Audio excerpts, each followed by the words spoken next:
चलिए, हमारे स्टूडेंट ने एक सवाल पूछा था। कल एक डिस्कशन हुई और उस डिस्कशन से एक वर्ड निकला, कॉन्शियस और कंसाइंस। ये दो शब्द निकले। मैंने यहाँ लिखा भी है कॉन्शियस एंड कंसाइंस।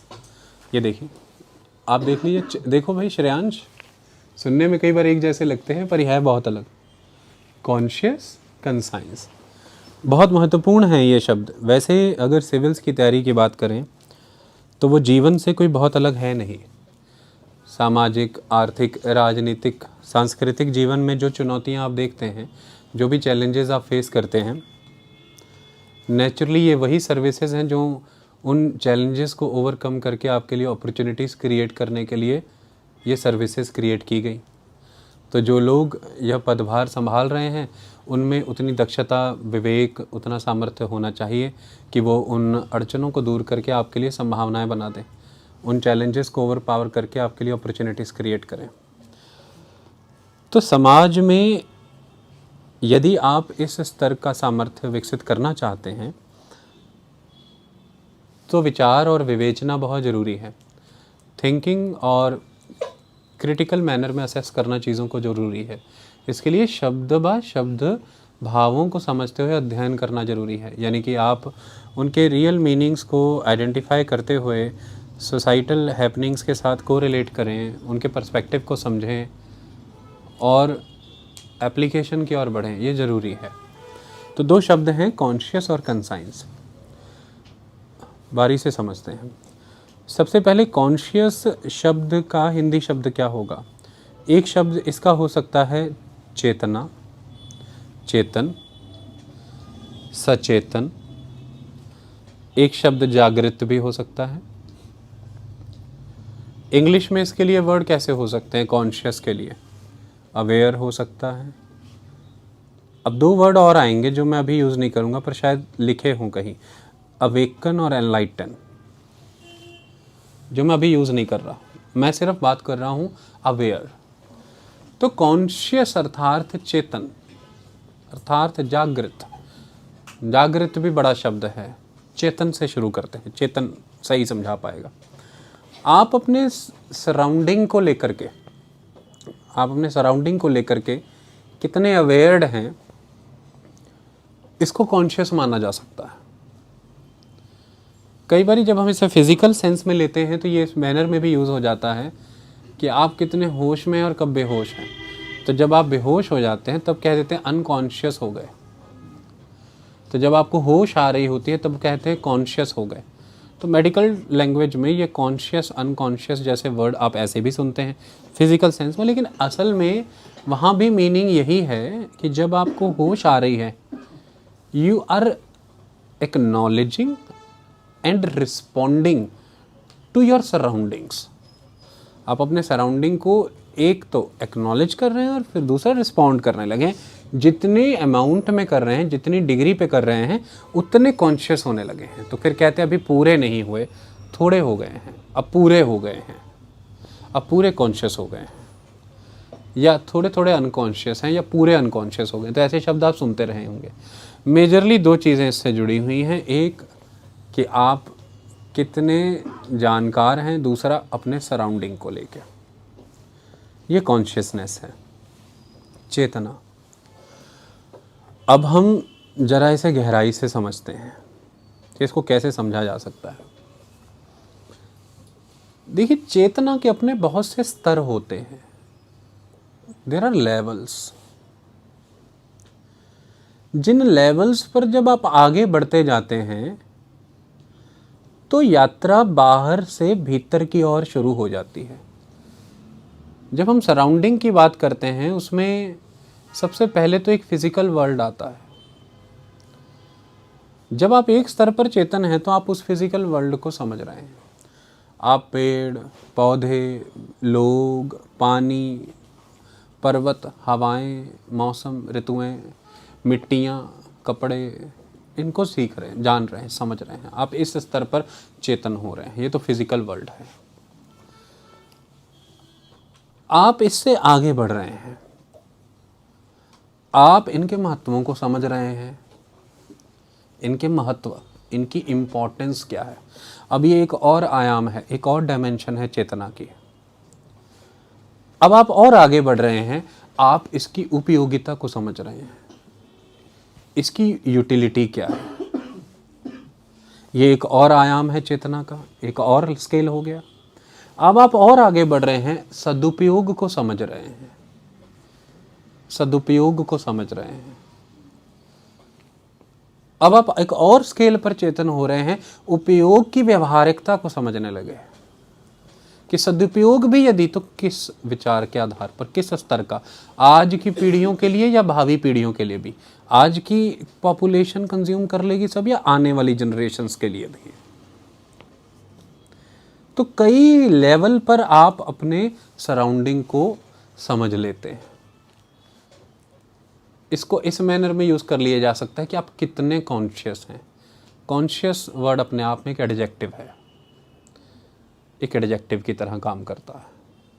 आई बात समझ में कि आप कितने कॉन्शियस हैं।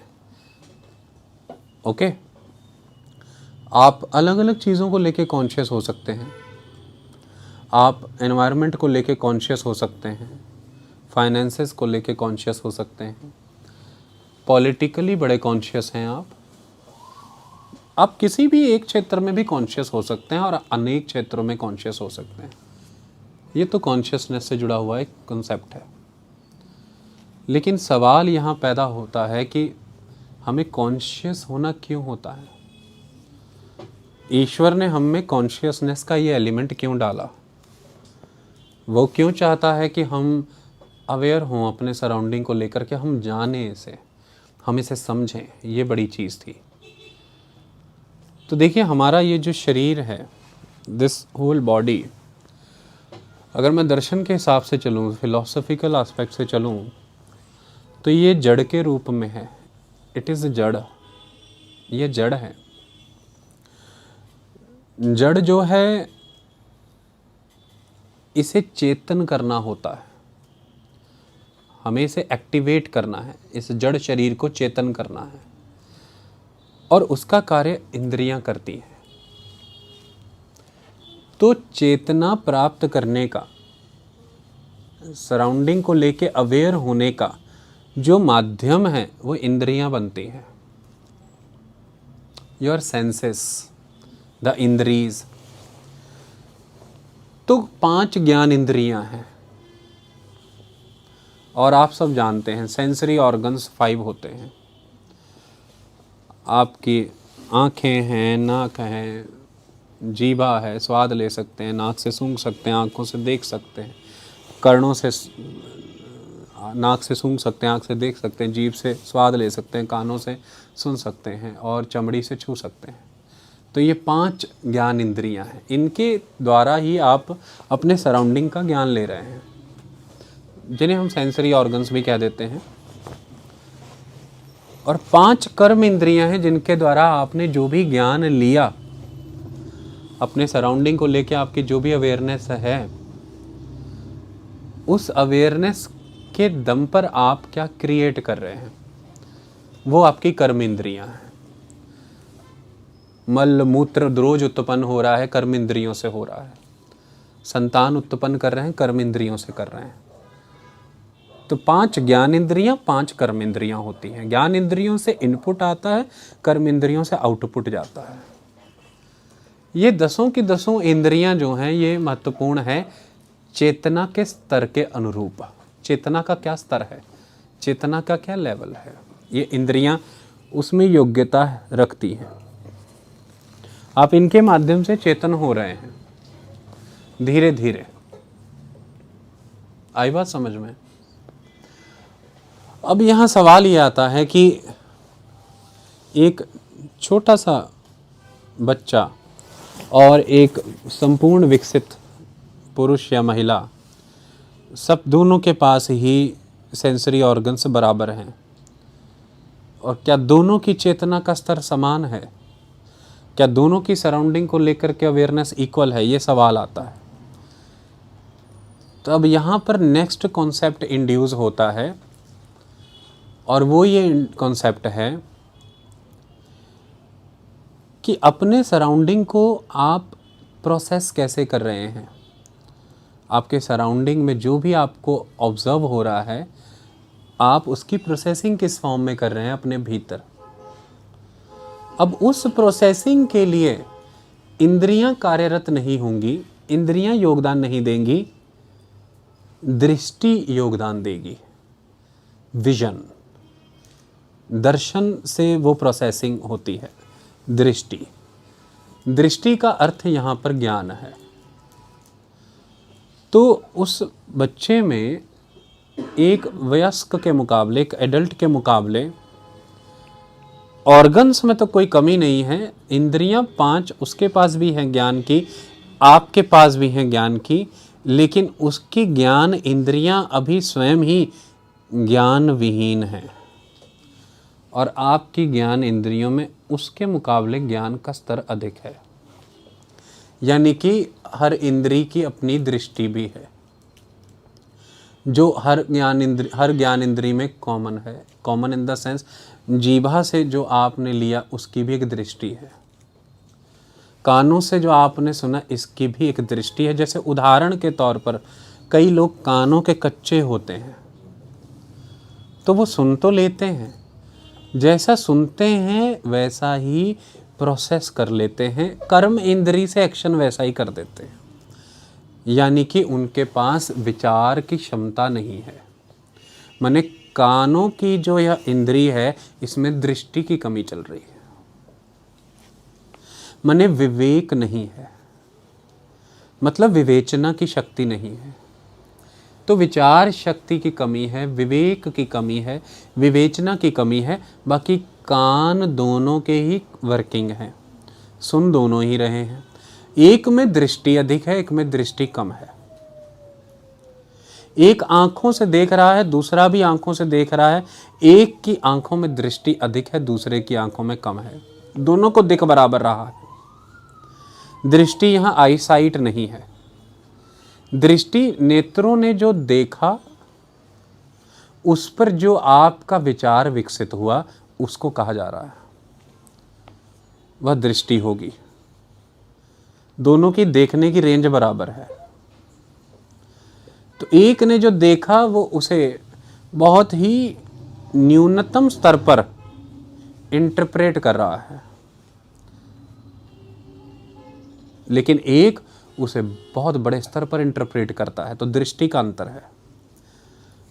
तो इसलिए एक बालक, एक बच्चे और एक वयस्क, एक एडल्ट के बीच में इंद्रियां तो समान हैं, लेकिन जो अंतर है वो दृष्टि का है, अंतर है विचार का, अंतर है विवेक का, अर्थात अंतर ज्ञान का है। दृष्टि का यहाँ पर अर्थ ज्ञान है। अंतर गुरु तत्व का है।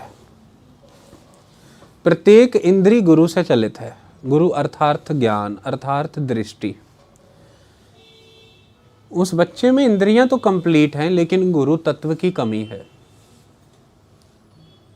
इसलिए वह उन महीन विचारों को अपनी ओर आकर्षित नहीं कर पा रहा है, जो उस चित्र में छुपे हैं, जो उन शब्दों में छुपे हैं, जो उस स्वाद में छुपे हैं, जो उस गंध में, सुगंध हो या दुर्गंध हो, उस गंध में छुपे हैं। वह सब महीन तथ्य, वह महीन विचार जो उनमें छुपे हैं, वो उन्हें अपनी ओर खींच नहीं पाता, आकर्षित नहीं कर पाता, क्योंकि उसमें गुरु तत्व की कमी है, उसमें गुरुत्वाकर्षण बल कम है। पृथ्वी में जो गुरु तत्व है वही उसके आकर्षण का आधार है। गुरु तत्व से भरा हुआ यह आकर्षण ही गुरुत्वाकर्षण होता है, जिसे आप ग्रेविटेशन कहते हैं। तो वो उन सभी देखने, सूंघने, सुनने, स्वाद लेने और स्पर्श वाली चीज़ों को ग्रेविटेट नहीं कर पा रहा प्रॉपर, उनके महीन कॉन्सेप्ट्स निकाल नहीं पा रहा। दृष्टि की कमी है। सवाल अगला पैदा होता है कि दृष्टि कैसे विकसित होती है, दृष्टि आखिर है क्या, और क्या हर एडल्ट के पास दृष्टि है। यहाँ एक एडल्ट का एक बालक से कंपैरिजन हुआ, तो तब मैं ये बताया। लेकिन बहुत से धर्मों में ऐसी बहुत सी कहानियाँ हैं ऐसे बहुत से लेख हैं जिन पे ये सिद्ध होता है कि कई संतान जन्म से दृष्टि के साथ ही पैदा होती हैं। तो जन्म से ही वो बहुत से करिश्मा करते हैं, कारनामे करते हैं, जिनसे लगता है कि इनमें दृष्टि थी। तो इसलिए कहते हैं कि ये दिव्य दृष्टि के साथ जन्मे हैं, ये कुछ और है, इनमें दैवत्व है, डिविनिटी है। तो दृष्टि आप में डिविनिटी ऐड करती है, डिवाइन, दैवत्व।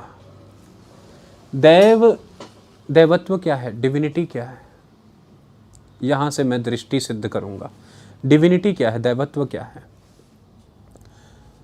देव विचार क्या होते हैं?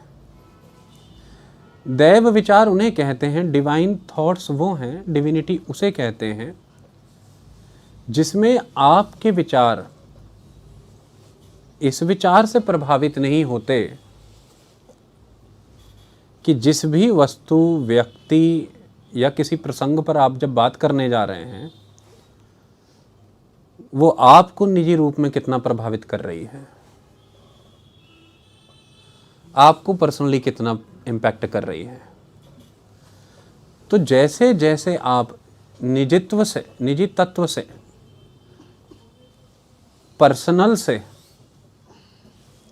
इम्पर्सनल होते चले जाते हैं, एकल से ब्रह्म होते चले जाते हैं, अहम से अहम विहीन होते चले जाते हैं, वैसे वैसे दिव्यता आती है, वैसे वैसे डिविनिटी आती, क्योंकि आप ब्रह्म के समीप जाते हैं। ब्रह्म अर्थात ब्रह्म की समस्त रचनाएं, ब्रह्म की समस्त सृष्टि, अर्थात आप जन के नज़दीक जाते हैं, जन कल्याणकारी होते हैं, पब्लिक इंटरेस्ट में सोचने लगते हैं, वेस्टेड इंटरेस्ट धीरे धीरे लूज होने लगते हैं, कॉम्प्रोमाइज़ होने लगते हैं। यह विचार ही दैव विचार है, यही दिव्य है, यही डिविनिटी है, और ये तय करती है कि आपकी दृष्टि का स्तर कैसा है, आपकी दृष्टि का विचार कितना है। अब सवाल ये आता है कि ये स्तर कैसे उपलब्ध होता है, ये कैसे अचीव होता है। तो कॉन्शियसनेस, चेतना में जब हम प्रत्येक वस्तु, उसके भाव, उसके उद्देश्य, उससे जुड़ी प्रक्रियाओं को समझ करके उसका इस शाश्वत ब्रह्म में योगदान समझ लेते हैं, यही understanding by the way of consciousness conscience का मार्ग है। कंसाइंस अर्थात वह दृष्टि जो आपको योग्य बनाती है कि आप यह निर्धारित करें क्या नैतिक है और क्या अनैतिक है, क्या सही है और क्या गलत है। नैतिक शब्द यहाँ पर धर्म के लिए उपयोग हुआ है, तो क्या धर्म है, क्या अधर्म है, यही कंसाइंस है। धर्म एक ही है, परमात्मन धर्म है, ईश्वर धर्म है, यही एक सत्य है।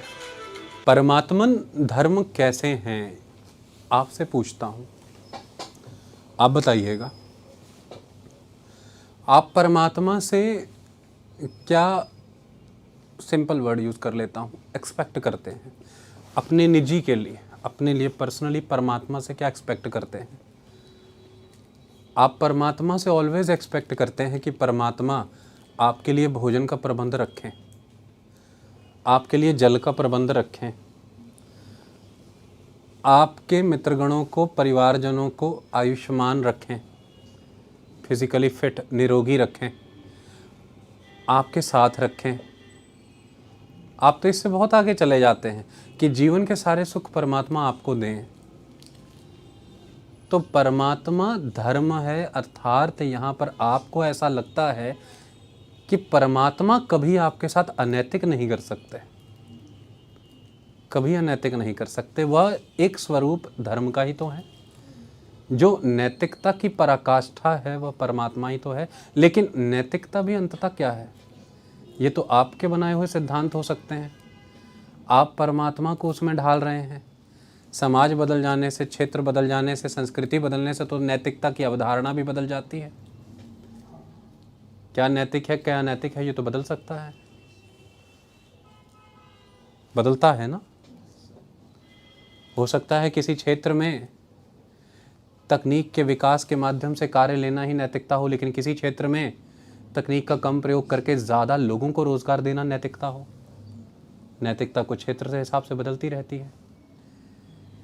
नैतिकता क्षेत्र के हिसाब से, संस्कृति के हिसाब से, काल के हिसाब से बदल सकती है। नैतिकता का मूल नहीं बदलता, नैतिकता का मूल नहीं बदलता। वह जो मूल है नैतिकता में, वह धर्म है। नैतिकता में वो जो मूल है, उसका जो गुरु तत्व है, नैतिकता जिस तत्व के कारण आकर्षण का केंद्र बनती है, आपको आकर्षित करती है, उसका वह गुरु तत्व, उसका वह अर्थ, नैतिकता का वह अर्थ जो है वो धर्म है।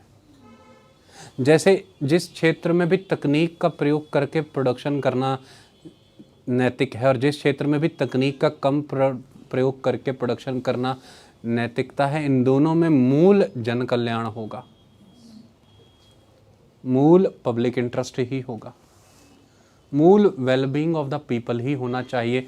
तो यह नैतिक है, तो यह धर्म है।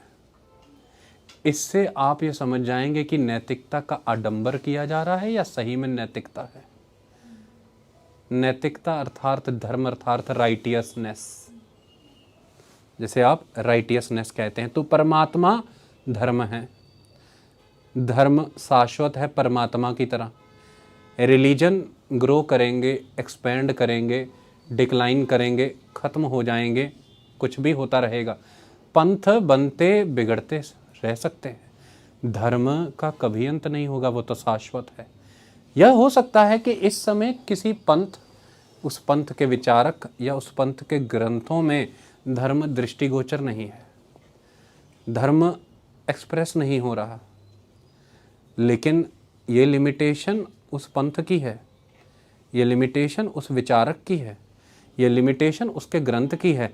धर्म खत्म हो गया ऐसा नहीं है, धर्म तो है। वो नहीं देख पा रहे हैं तो ये अलग है, वो दिखला नहीं पा रहे हैं तो ये अलग बात है। धर्म शाश्वत है क्योंकि परमात्मा शाश्वत है, और परमात्मा का जो अंश आपके भीतर है वह आत्मन है, वह आत्मन है। तो बाहर से भीतर की ओर चेतना के मार्ग पर, कॉन्शियस के मार्ग पर अग्रसर रहते हुए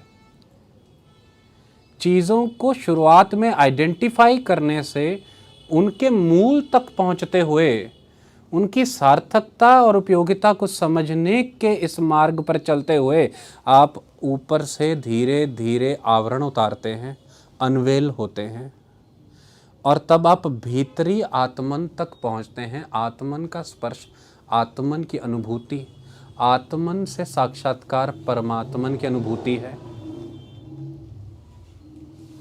तो कंसाइंस आत्मन से किए विचार हैं। कॉन्शियसनेस वह चेतना है जिस पर चल करके वह दृष्टि प्राप्त होती है, जिस दृष्टि से आत्मन का साक्षात्कार होता है। आत्मन इस दृष्टि को बनाए रखने के लिए एक कारक है। आपके प्रत्येक कार्य आत्मन से प्रभावित हों, नैतिकता से प्रभावित हों। आत्मन अर्थात नैतिकता से प्रभावित हों, अर्थात धर्म से प्रभावित हो रहे हैं। यह कंसाइंस ओरिएंटेड लाइफ है, यह कंसाइंस है।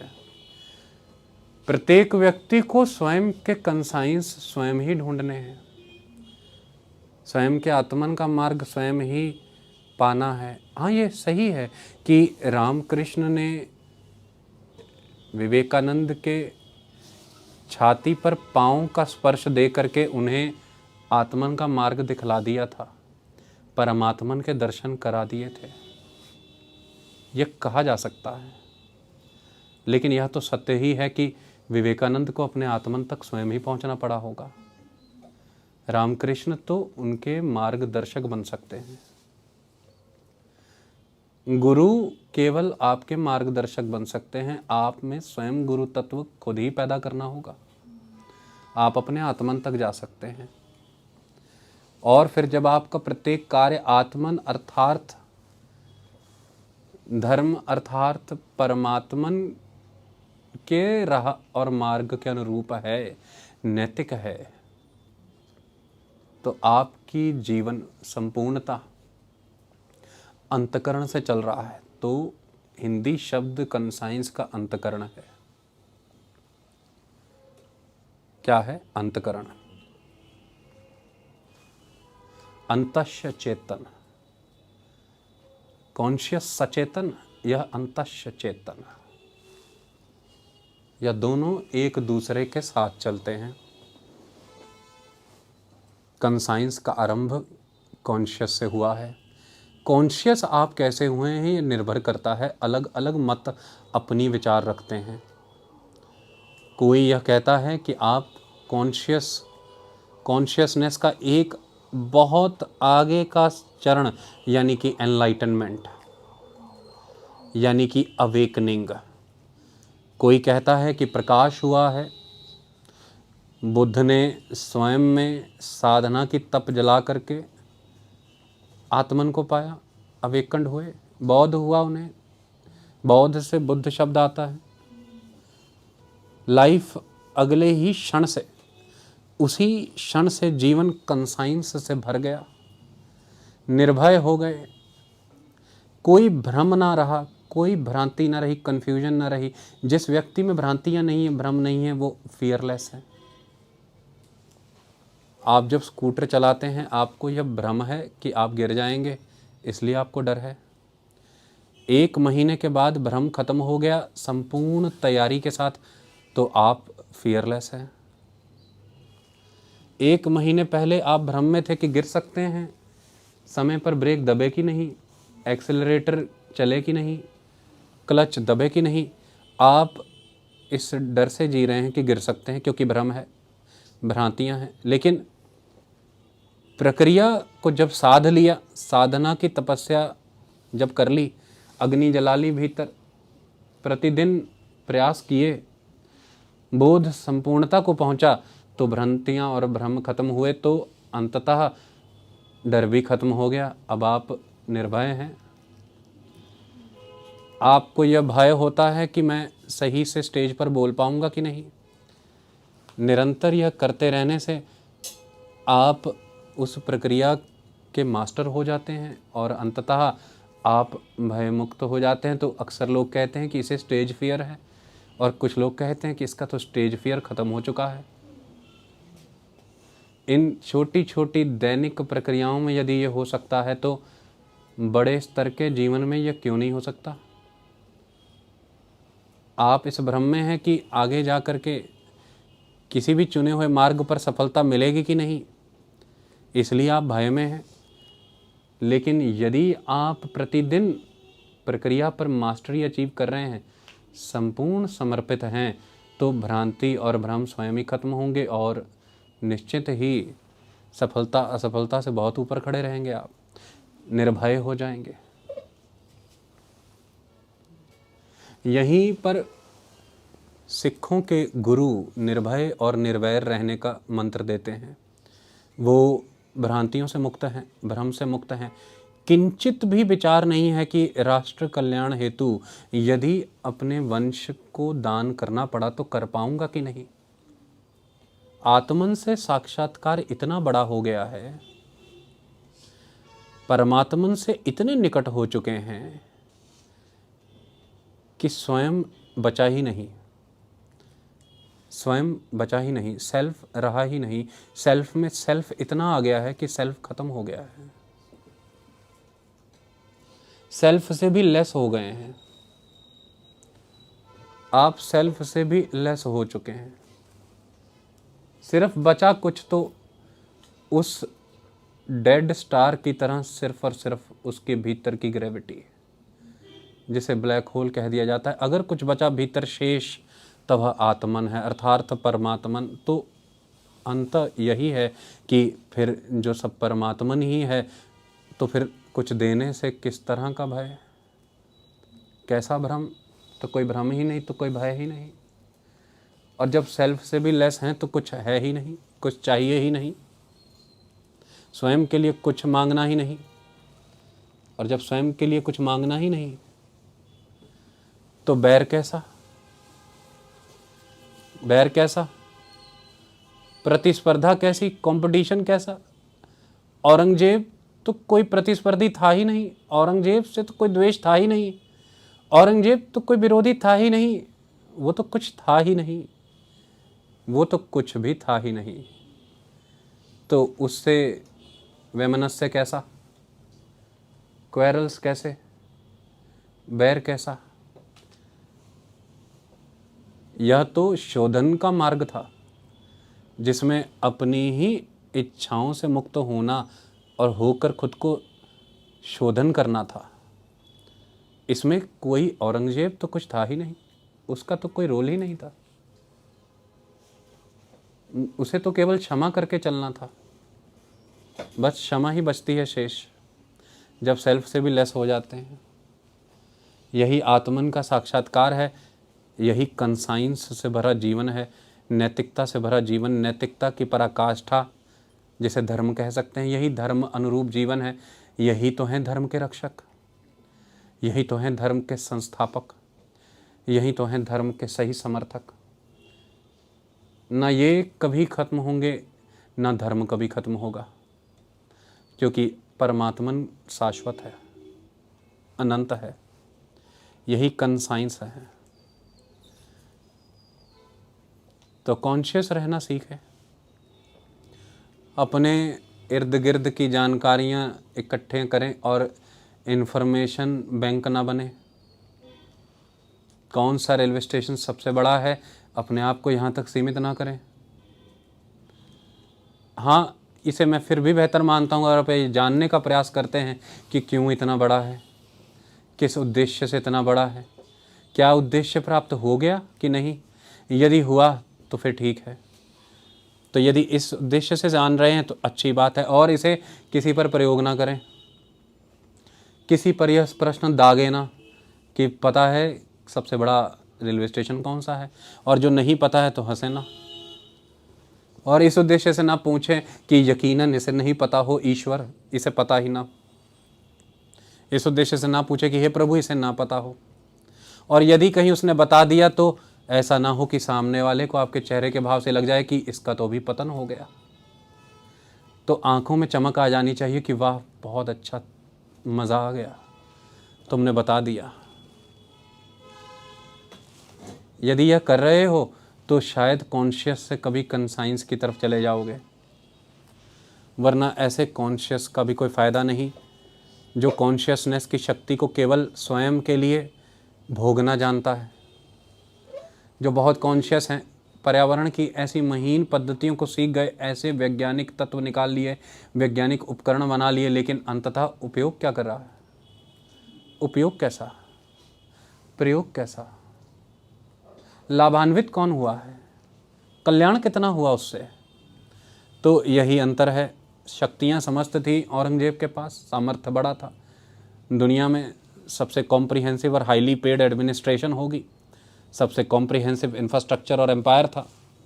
मुग़ल एम्पायर की लेगेसी शायद आने वाले समय ब्रिटिशर्स भी नहीं मैच कर पाए होंगे, लेकिन अंततः उससे कल्याण क्या जा रहा था, औरंगजेब के कार्यों से क्या कल्याण जा रहा था।